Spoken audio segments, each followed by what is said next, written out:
So poops, some homecomings are bittersweet, some are joyful, and some carry the touch of inevitability. And in my mind, that's exactly the case with the homecoming of Khairy Jamaluddin.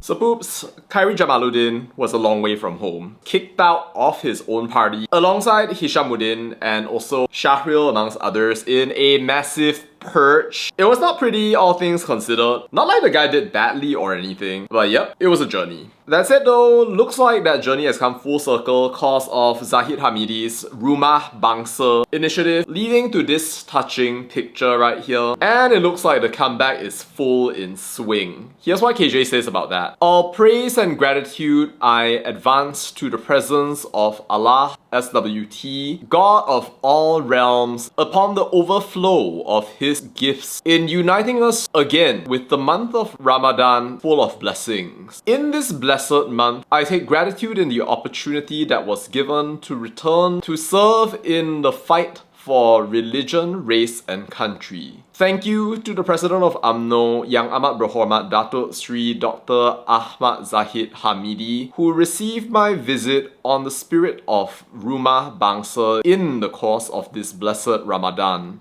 Upon the big-heartedness of the President, he has received me back into my old home, the only home that I've ever known. I appreciate his openness and magnanimity in opening a space for us to move forward in order to strengthen the party's struggle. On the spirit of Rumah Bangsa, I have formally applied for my expulsion from UMNO to be revoked and my original membership number to be made active again. I hope the President, the Supreme Council of UMNO, and the Rumah Bangsa Committee can evaluate my wish to return appropriately. At this time when the politics of Malaysia face uncertainty and stormy seas, it is very important that the arc of the struggle for our race, UMNO, brought about to unite the Malays and advance the country for all Malaysians, should be strengthened. I do not ask to return to the arc of this race with any conditions, personal wishes, or requests. It is enough for me to be given the chance to become a simple cruiseman. If there are any boards that are loose, I will help tighten them. If there are nails that must be hammered, I will help to hammer. If there are hatches that must be shut closely so that water does not come in, I will ensure that they are well locked.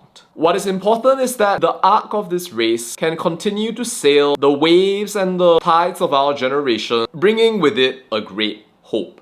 The unity of a race in strength and dignity. By God's will, I'm coming home. Wow.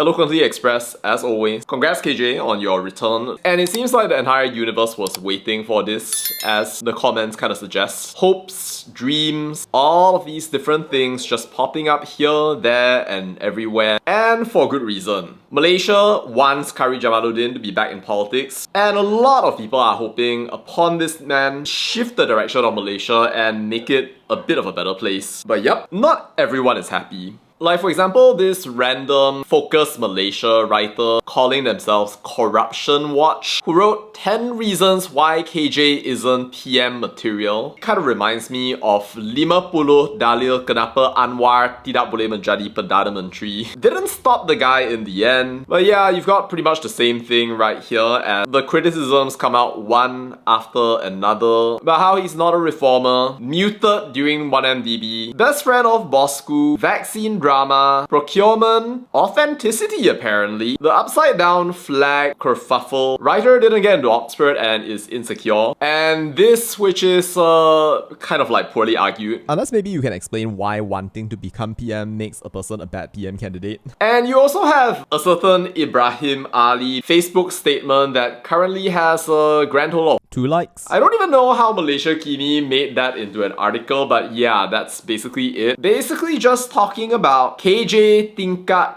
Empat. The people I did not forget. I am a Malay who has never forgotten. He declares KJ a DJ radio. Oh, fun fact, I might actually have the same teacher as him. More on this soon. A radio DJ is not a political fighter. Popularity limited to those who enjoy entertainment. The Malays need a fighter for race if UMNO wants to live and receive support. Wow.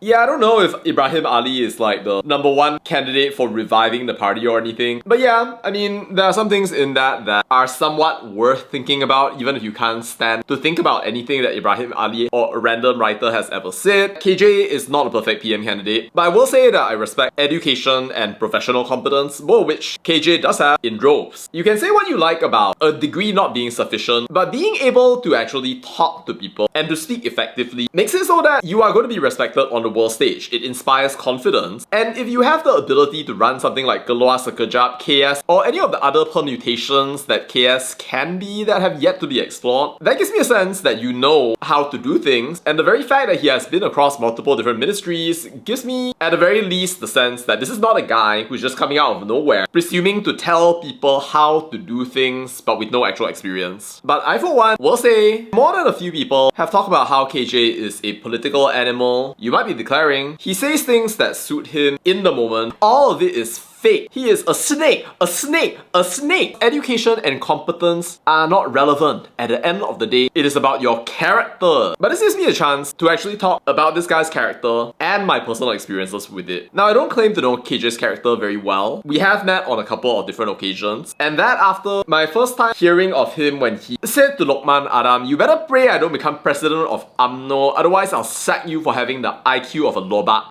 which was pretty funny actually. Before later on, for God knows what reason, he started stalking me on Instagram. But again, I wouldn't say that I know the guy well. It's very hard for you to say that you know a person. So no, I'm not gonna pretend that I'm closer to the guy than I actually am, even though I do know that he does watch this podcast, and he has probably watched this video that you are watching right now. But having said that, I think just as a matter of practice, I think it's hard to evaluate a politician for acting like a politician, because fact is that winds change, people change and react in the situation as well. And I don't know if that's different for KJ as compared to like any other politician. But whatever his character, however he does see the world, good, bad or otherwise, there will always be one thing that I remember about him, that he is a man of honor. I'm not saying this because he wants to rejoin UMNO or that he's loyal to the party. Those are good in and of themselves. But it's for something smaller. So if you've been watching this channel for a while, you probably remember that I created the video, The Epic of Khairy Jamaluddin. I interviewed the guy in a cafe, shared books with him, talked to him, and he eventually later inspired me to interview Mahathir. But what a lot of people may not know is that that meeting could have actually not happened because KJ actually had an emergency with scheduling and he couldn't actually make it for my appointment, and at that point, basically nobody knew about me. So honestly, I wasn't really expecting very much at this point. But instead of blowing me off, which he absolutely could have, he said, "Yeah, I'm really sorry, something urgent has come up, but I want to honor my promise. Let's make it at 17:30 H today. I've just checked my schedule and that works." And this, KJ, is the thing that I asked you permission for, but that I don't know if you're gonna reply, because you're probably coping right now with the deluge of messages. But in my mind, this is one of those small things that showcases that at least this person is trustworthy, this is a person that I can believe. It's not the grand project, vaccination campaign, or any of those other things. No, the reason I respect Khairy Jamaluddin is because of that small individual choice to honor that promise that he made to me that day. I can't say the same thing for every other politician that I've met in this country, and that actually says something. Now, I'm not gonna say that we agree on every single thing. There was one time when I criticized a comment that he made, and he said don't get triggered. And there was another time when I made a video talking about the Israel-Palestine conflict, I can't remember exactly which one, and he probably told me that my opinion was shit.